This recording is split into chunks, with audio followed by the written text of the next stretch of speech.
paz do Senhor. Hoje iremos estudar o livro de 2 Coríntios. Nós já vimos que na segunda viagem missionária de Paulo, Paulo ele vai ali na cidade de Corinto e ali ele funda uma igreja. Então, a igreja de Coríntios, né, foi criada ali, formulada na segunda viagem missionária de Paulo.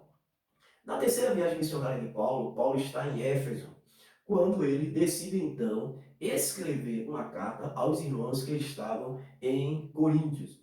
Porém, conforme está escrito em 1 Coríntios, capítulo 5, versículo 9, é, dá-se a entender que Paulo já havia escrito uma outra carta, uma carta anterior a 1 Coríntios, tá certo? Esta carta, ela foi perdida, mas é o que nós entendemos aqui do capítulo 5, versículo 9, que diz assim: já em carta vos escrevi que não vos comuniqueis com os que se prostituem. Veja, já em carta vos escrevi. Então Paulo está aqui dizendo que já havia escrito uma outra carta anterior, tá certo, aos irmãos ali de Coríntio. O que acontece? Paulo, então, vai escrever esta carta agora de 1 Coríntios, por quê? Porque ele recebe informações ali da família de Clore, da família daquela família que estava havendo divisão ali na igreja. Então, como a gente já estudou, 1 Coríntios, tá certo? Ele também recebe uma carta de Estefanas, Fortunato e Acaico. Então, ele recebeu uma carta para saber questões de divórcio, de processo civil que estava vivendo dentro da igreja, né? Sobre algumas imoralidades. Então, Paulo também vai escrever 1 Coríntios para justamente responder essas questões que ali estava ocorrendo, ok? Após essa carta, possivelmente houve um questionamento muito grande sobre o apostolado, né, sobre a autoridade apostólica do apóstolo Paulo. Então, aí o que aconteceu? Paulo vai fazer uma segunda visita. A primeira foi quando ele fundou a igreja. Agora é uma segunda visita que é tida como uma visita dolorosa, né? Porque é uma visita de confronto. Ele ali vai confrontar aqueles falsos apóstolos que estavam ali tentando desfazer da mensagem de Paulo. Então, é um confronto muito grande ali, que a gente vai ver isso lá em 2 Coríntios, capítulo 13 e versículo 1, quando Paulo escreve dizendo: e esta é a terceira vez que vou ter convosco. Ou seja, ele está dizendo que iria agora pela terceira vez. Por quê? Porque ele já tinha ido na fundação da igreja e nessa visita dolorosa aí, né, chamada visita dolorosa, porque foi uma visita de confronto que existiu. Então, a gente percebe essa visita aí de Paulo aos Coríntios. Depois dessa visita, Paulo retorna a Éfeso, né, novamente, e escreve agora uma carta áspera. Veja, ele retornou depois daquela visita dolorosa e ele vai escrever uma outra carta ainda, chamada uma carta áspera. Por quê? Porque ele vai tratar daqueles problemas e vai rasgar realmente o seu coração ali, escrevendo, tratando dos problemas que estavam existindo na igreja de Coríntios. Por isso que lá em 2 Coríntios, no capítulo 2, versículo 4, diz assim, ó: porque em muita tribulação e angústia de coração vos escrevi com muita lágrima, não para que vos entristecesses, mas para que conhecesses o amor que abundantemente vos tenho. Então veja que ele está falando aqui que ele escreveu com muita lágrima. Ainda em 2 Coríntios capítulo 7, versículo 8, diz assim: porquanto, ainda que vos contristei com a minha carta, não me arrependo, embora antes me tivesse arrependido, pois vejo que aquela carta vos contristou, ainda que por pouco tempo. Então veja que Paulo está falando dessa carta, justamente essa carta aí, carta triste, né, chamada carta triste, que ele deu justamente a Tito, e para Tito entregar essa carta. Ele estava em Éfeso, né? E aí o que foi que aconteceu? Devido àquela questão da deusa Diana, né, se levantou ali um tumulto muito grande em relação à deusa Diana, e Paulo não pôde mais ficar em Éfeso, então Paulo vai para Trode, esperando Tito.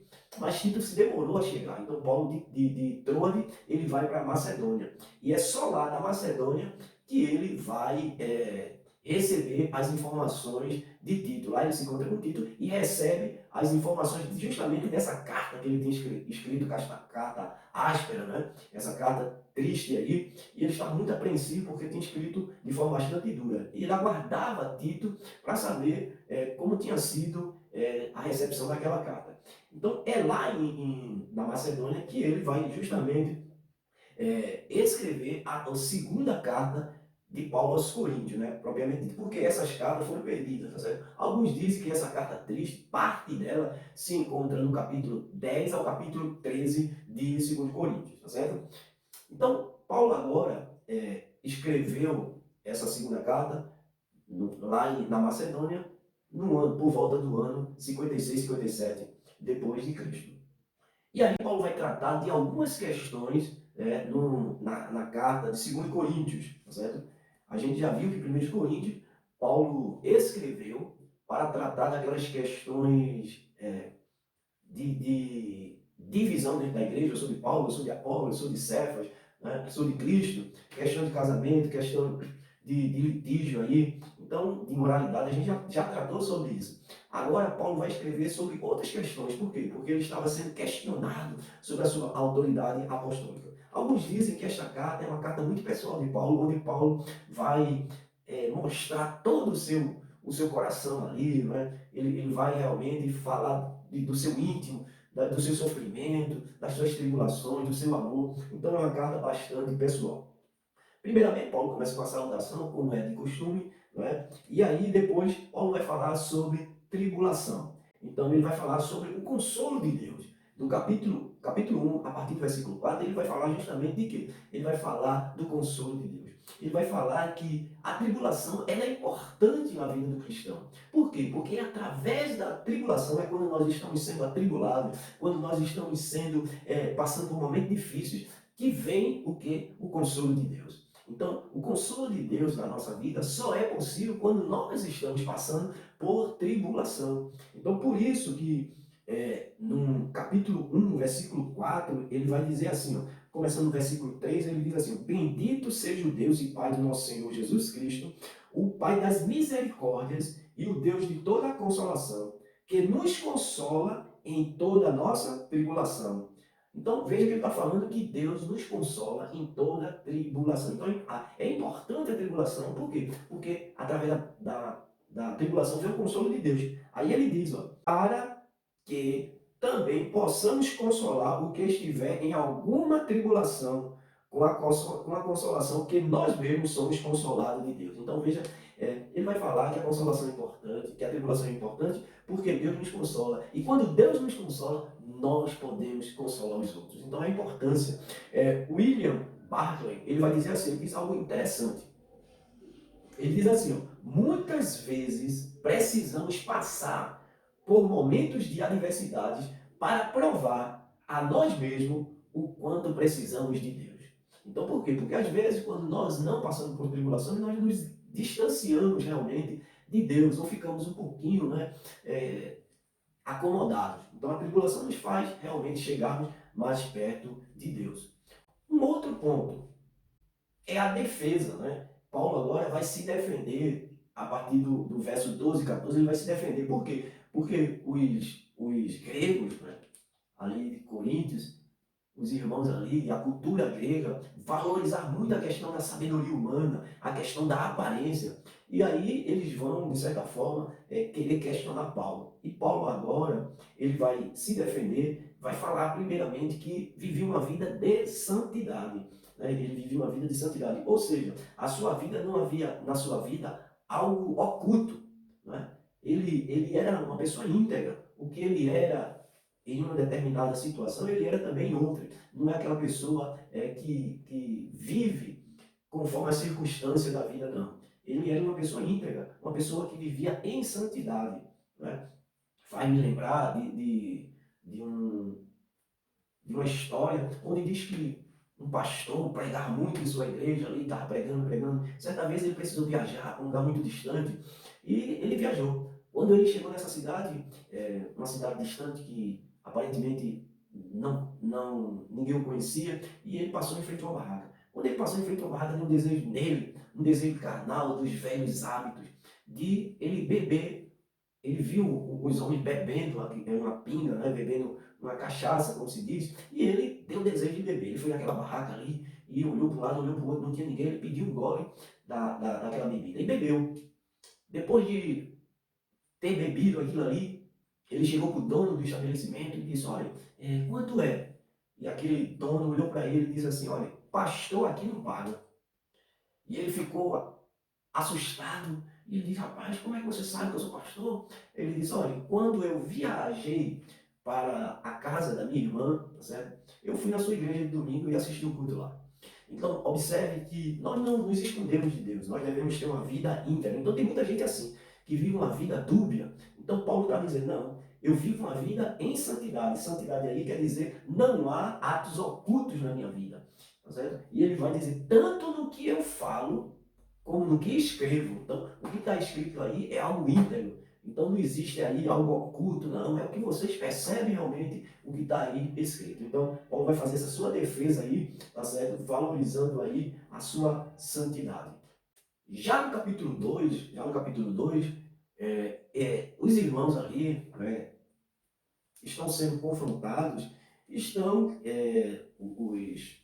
aqueles falsos apóstolos estão questionando ali a mensagem de Paulo, porque Paulo não é uma pessoa de palavra. Ele disse que iria em Coríntios e até então não tinha ido, não tinha voltado. Ele disse que ia voltar e até então não tinha voltado. Então eles questionavam como é que esse apóstolo pode ser alguém confiável se ele disse que ia voltar para a igreja aqui e não voltou. Então Paulo agora ele vai justamente no capítulo 2 defender justamente essa questão. Ele diz assim, ó, mas deliberei comigo mesmo não ir, mas ter convosco em tristeza. Então, por que Paulo está falando isso? Ele está dizendo, olha, eu decidi não ir aí, em tristeza, porque ele estava aguardando a resposta de Tito. Ele queria saber aquela carta triste que ele tinha escrito, áspera, ele queria saber qual tinha sido a recepção. Então ele não estava querendo ir lá para causar mais tristeza aos irmãos, tá certo? Mas ele vai dizer, ó, mas eu sempre, a minha palavra é sim, sim, não, não. Eu não tenho essa questão de duas palavras, não. E o que eu prego também é nesse mesmo propósito. E ele vai falar de Jesus, né, como sendo a promessa de Deus. Então, ele não podia então eles estavam querendo descrer na mensagem de Paulo. Mas Paulo vai justamente falar com isso, que Deus é o Deus de promessa e Deus cumpre a promessa na nossa vida. Tanto é que ele prometeu Jesus e de fato enviou Jesus Cristo. Então Paulo vai falar, se defendendo, falando sobre a sua veracidade, né, para com o Evangelho e dizer que ele não foi lá simplesmente porque não queria ir naquele momento de tristeza ali. Ele queria ir, mas para confortar os irmãos. Uma outra coisa no capítulo 5 ainda, no versículo do 5 ao 11, Paulo vai falar agora sobre a disciplina. O que acontece?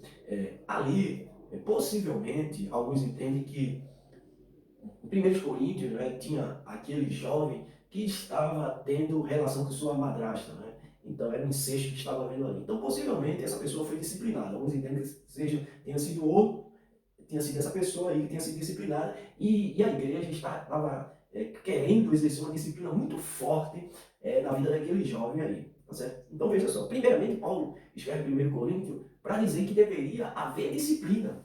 Porque quando não há disciplina, o que acontece? Isso, de certa forma, estimula as outras pessoas a fazer o mesmo. Então a disciplina é importante, mas a disciplina ela deve ser para corrigir a pessoa, não para matar a pessoa. Então a gente deve ter cuidado. Então Paulo vai justamente falar sobre isso, porque os irmãos estavam querendo ser rígido demais. Né? Então Paulo vai justamente que eles deveriam ter cuidado para que aquela pessoa não fosse consumida por um excesso de tristeza. Né? E a gente não pode querer se vingar das pessoas, por mais mal que essa pessoa nos causa, mas deve haver perdão, reconciliação, tá certo? A disciplina é para correção, é para erguer a pessoa, é para que a pessoa volte para o seio da igreja, para a comunhão da igreja. Não é para matar aquela pessoa, né? Destituí-la ali da igreja de maneira nenhuma. Então a gente deve usar a disciplina com amor, tá certo? Para restaurar a pessoa. E aí a gente deve ter um cuidado para não querer usar de vingança pessoal. É isso que Paulo vai falar nesse capítulo 2, versículo 5. Mais na frente, Paulo vai falar uma outra coisa sobre mercadejantes da palavra. Paulo está sendo acusado Paulo está sendo acusado de ser um mercadejante da palavra, né? Então aí Paulo está como sendo uma fonte de renda para Paulo ali. Então Paulo vai deixar o evangelho, vai expor aqui que isso não é verdade, tá certo? Primeiro ele vai dizer que ele fala a palavra de Deus, tá certo? E ele fala a palavra de Deus com sinceridade. Com sinceridade. Então a gente deve ter cuidado aqui sobre essa questão, realmente, principalmente nos nossos dias, onde existem pessoas realmente que estão aí mercadejando, né, na fé aí, usando a fé para ganhar dinheiro. E aí muitas vezes pega o evangelho, né, e aí maqueia o evangelho, traz aquele evangelho sem a cruz, aquele evangelho onde as pessoas gostam de ouvir, que massageia o ego. Então, Paulo vai dizer justamente que ele estava falando a palavra de Deus e a palavra de Deus em sua sinceridade, na sua integridade, tá certo? Então, Paulo vai justamente falar sobre isso. Ele ainda vai falar, no capítulo 3, aqui no capítulo 3, ele vai falar sobre ele estava sendo acusado por quê? Porque ele não trazia carta de recomendação. Então, aqueles apóstolos itinerantes ali, eles traziam carta de recomendação. Por quê? Porque naquela cultura, naquela cultura grega, as pessoas usavam cartas de recomendação, né? Para quando ia visitar, então ele levava uma carta de recomendação. É como nós fazemos hoje quando vamos de um local para o outro, certo? Por causa dessa questão aí. Então o que acontece? E eles reclamavam, diziam que Paulo era um falso apóstolo, porque ele não trazia nenhuma carta de recomendação. E Paulo vai dizer, olha, a carta de recomendação, minha carta de recomendação são vocês. Como é que eu vou precisar de carta de recomendação, uma vez que eu sou o pai da igreja, que eu que fundei a igreja? Tá certo? Aí ele vai dizer, olha, minha carta são vocês, com letras escritas em vossos corações. Então Paulo vai agora falar que nós que somos cartas abertas, cartas lidas pelos homens, né? Então, a nossa vida aqui é uma verdadeira carta aberta que as pessoas veem. Então a gente deve ter cuidado de como é que as pessoas estão nos enxergando. E Paulo vai falar justamente sobre isso para refutar essa necessidade de se apresentar uma carta, uma vez que ele era o fundador da igreja. No capítulo 4 ele vai falar sobre vasos de barro. Né?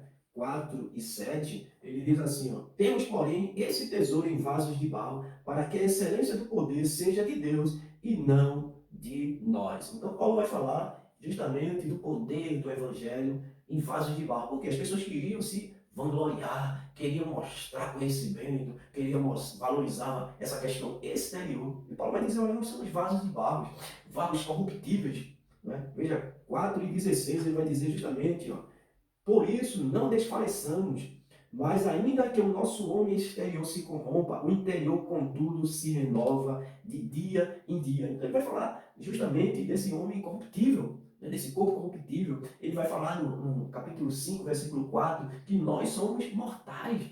Então, e ainda no capítulo 5, versículo 1, ele vai dizer que esse nosso corpo vai se desfazer. Então, na questão da morte física. Por quê? Porque os gregos ali valorizavam a aparência, valorizavam essa questão exterior. E Paulo vai justamente dizer que isso aí tudo é corruptível.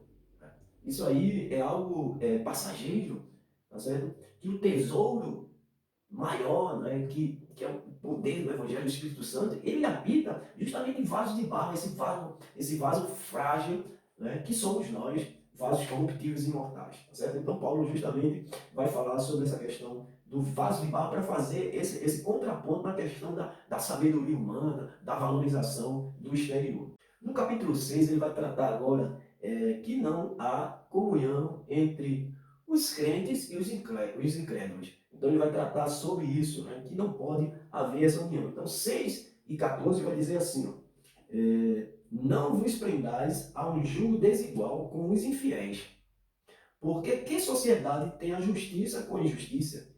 E que comunhão tem a luz com as trevas? E que concórdia há entre Cristo e Belial, ou que parte tem o fiel com o infiel. Então, Paulo vai falar justamente, vai exortar uma vida de santidade aqui, né, uma vida separada. Não deve haver esse sincretismo. Hoje a gente vive numa sociedade muito sincretista, né, onde há uma mistura muito grande. Muitas pessoas se dizem crentes, mas vivem uma vida de todo jeito. Outros, né, abertamente, têm a liberdade, se diz na liberdade de andar onde quer, né, de ter comunhão no sentido de se relacionar com qualquer pessoa. Então, Paulo vai justamente chamar a atenção ali da igreja de Coríntios sobre essa questão da santidade, da separação, porque não existe aí comunhão entre a luz e as trevas. Aqui não está falando que nós devemos viver separados, né? Como os essênios viviam, separados em montanhas ali, só no grupinho. Não, não é isso não, que a gente deve viver em sociedade. Aqui está falando de comunhão, de relacionamento, né, do crente com o não crente. Então, a gente deve evitar, né, comungar das mesmas coisas, tá certo? De participar das mesmas coisas, porque não existe comunhão entre o crente e o não crente nesse sentido de fazer as mesmas coisas, porque nós somos santos, fomos chamados, separados para viver uma vida de santidade. Nós precisamos viver uma vida conforme conforme Paulo disse, quer comais, quer bebais, quer façais qualquer coisa, faça tudo para a glória de Deus. Então é nesse sentido aí que Paulo está falando. Já o capítulo 8, Paulo vai falar sobre as coletas que ele estava arrecadando para a igreja de Jerusalém. Porque a igreja de Jerusalém ela tinha ficado empobrecida devido a uma fome, né, que assolou a região. Então aquela igreja estava bastante necessitada e empobrecida. Uma vez que aquela era uma igreja mãe, né, era uma igreja que tinha gerado as demais. Então Paulo ali, ele começa a arrecadar fundos, né, com as igrejas justamente para socorrer os irmãos ali em Jerusalém. E aí ele vai justamente falar a igreja de Corinto, que era uma igreja próspera, era uma igreja que tinha condições, vai incentivar aquela igreja a contribuir. E ele vai usar justamente a igreja da Macedônia, que era uma igreja pobre, mas no capítulo 8 ele vai falar sobre isso, era uma igreja pobre, mas que tinha, né, dado além do que podia. Eles tinham feito de tudo para ajudar aquela igreja empobrecida lá de Jerusalém. Então ele vai incentivar a igreja de Corinto a fazer o mesmo, já que é uma igreja próspera. Então ele vai falar isso lá no capítulo 9 e o versículo 7. Veja o que, é que ele diz. Ele diz assim: cada um contribua segundo propôs no seu coração, não com tristeza ou por necessidade, porque Deus ama a quem dá com alegria. Então ele vai falar justamente da contribuição voluntária, com alegria, não aquela contribuição obrigatória que você está ali fazendo de má vontade. Não, ele vai dizer que Deus se alegra, mas com aqueles que dão e dão com alegria. Então, no versículo 6, ele vai dizer assim: e digo isso, que o que semeia pouco também ceifará pouco. E o que semeia em abundância também ceifará. Então veja que Paulo está dizendo que quem semeia pouco vai colher pouco também. E quem semeia muito, ele vai colher muito. É a lei da semeadura, né? Então, que nós possamos aprender nessa questão da voluntariedade, de querer ajudar os irmãos mais empobrecidos. A Bíblia diz que é melhor dar do que receber. Então, que nós possamos ajudar os nossos irmãos nessa necessidade, principalmente nesse momento em que vivemos. Agora no capítulo 10, Paulo vai agora fazer uma defesa, né, ali aqueles falsos apóstolos, porque os falsos apóstolos estavam lhe acusando de que ele não tinha autoridade, né, para estar instruindo a igreja e tudo mais, porque ele não era um apóstolo de verdade. Então Paulo agora vai começar a fazer a defesa do seu apostolado. Primeiro, no capítulo 10, versículo 4, ele diz assim: porque as armas da nossa milícia não são carnais. Ou seja, não é sabedoria humana, né? Não é intelecto humano, não essa questão da boa oratória que eles tinham, do conhecimento que eles tinham. Aí Paulo vai dizer que a arma dele, né, da milícia dele, não são carnais, mas sim poderosas em Deus para a destruição das fortalezas. Então ele vai falar que as armas deles são poderosas em Deus, que é justamente a pregação do Evangelho, o poder do Evangelho transformando as vidas. Então Paulo vai justamente falar aí sobre as suas armas aí, que não são armas carnais, como alguns pensam. E aí eles acusavam Paulo que Paulo não tinha eloquência, né? Não tinha uma oratória boa. Por isso que lá, ainda no capítulo 11, e o verso 6 diz assim, ó, e se sou rude nas palavras, não o sou, contudo, na ciência.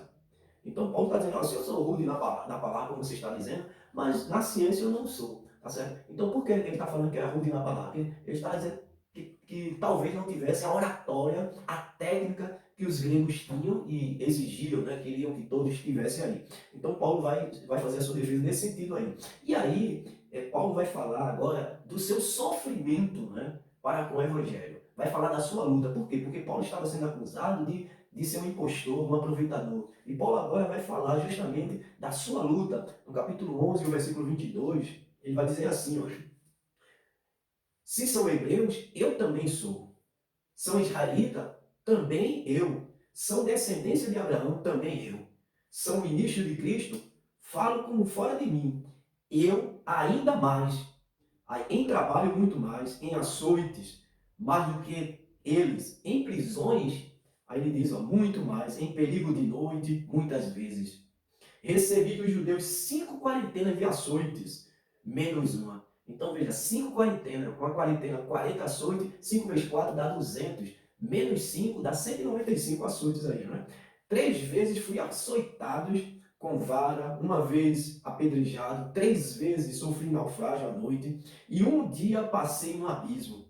Em viagem muitas vezes, em perigos de rios, em perigo de salteadores, em perigo da minha nação. Veja, em perigo dos gentios, em perigo na ciência, em perigo no deserto, em perigo do mar, em perigo entre os falsos irmãos. Então, em perigo da cidade, né? E entre falsos irmãos. Então, veja que ele está falando aqui de todo o sofrimento que ele passou. Aí ele diz, ó, em trabalho, em fadiga, em vigília, muitas vezes em fome, em sede, em jejum, muitas vezes em frio e nudez. Além das coisas exteriores, me oprimem cada dia o cuidado de todas as igrejas. Então veja que Paulo aqui está falando do seu sofrimento para com a igreja. Ele não era aquele impostor, né, que eles estavam falando, não, era alguém que tinha sofrido bastante, muito mais do que eles, em prol do evangelho, em prol da igreja do Senhor. E aí, eles também, eles valorizavam muito as questões das visões, né, das coisas espirituais, eles queriam valorizar muito. E Paulo agora, ele vai justamente no capítulo 12 falar sobre isso. Ele vai dizer, ó, em verdade, que não convém gloriar-me, mas passarei as visões e revelação do Senhor. Veja, ele está dizendo, olha, não é lícito, né, eu me gloriar, mas eu vou fazer isso, tá certo? Para vocês verem um pouco aí. Aí ele diz, ó, conheço um homem em Cristo que há 14 anos, se no corpo não sei, se fora do corpo não sei, Deus o sabe. Ele diz, foi arrebatado ao terceiro céu. E sei que o tal homem, se no corpo, se fora do corpo, não sei, Deus sabe. Aí ele diz, ó, foi arrebatado ao paraíso e ouviu palavras inefáveis que ao homem não é lícito falar. Então ele está dizendo que foi arrebatado, ouviu palavras inefáveis que não é lícito falar ao homem. De uma assim me gloriarei eu, mas de mim mesmo não me gloriarei, senão na minha fraqueza.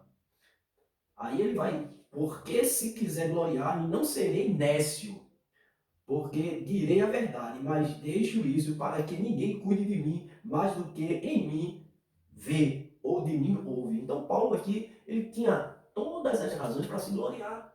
Né? Ele tinha experiência de sobra, tanto no sofrimento como nas questões espirituais, né? Para falar. Mas mesmo assim, para se gloriar. Mas mesmo assim, ele preferiu não se gloriar. E aí ele vai falar também, no mesmo capítulo 12 e o verso 6, ele vai dizer assim, da importância do espinho na carne dele, tá certo? E para que não me exaltasse pelas excelências das revelações, foi-me dado um espinho na carne, a saber, o mensageiro de Satanás, para me esbofetear, a fim de não me exaltar. Então veja aqui que Paulo está falando aqui de um espinho na carne, que era algo, digamos assim, pedagógico, para que ele não se exaltasse. Tá certo? Então foi colocado aí. E ele vai dizer que orou 3 vezes, né? Orou 3 vezes, orou ao Senhor para que aquele espinho saísse. Veja que ele é alguém que fez muitos milagres, né? Curou muita gente, mas sobre essa questão ele orou 3 vezes e aí Deus vai dar uma resposta aí no versículo 9, e dizendo assim, ó, e disse-me, a minha graça te basta, porque o meu poder se aperfeiçoa na fraqueza. De boa vontade, pois, me gloriarei nas minhas fraquezas, para que em mim habite o poder de Cristo. Então, o próprio Deus vai dizer, olha, Paulo, a minha graça te basta. Então, Paulo agora, né, está ali refutando todos aqueles pontos levantados pelos falsos apóstolos e defendendo a sua autoridade apostólica aí. E aí ele vai finalizar aqui no capítulo 13 e o versículo 11, dizendo assim: quanto ao mais, irmãos, regozijai-vos, sede perfeito, sede consolados, sede de um mesmo parecer, viver em paz, e o Deus de amor e de paz seja convosco. Então, Paulo finaliza aqui toda essa sua defesa, né, diante daquelas acusações levianas dos falsos apóstolos. Então, que Deus abençoe e até a próxima aula.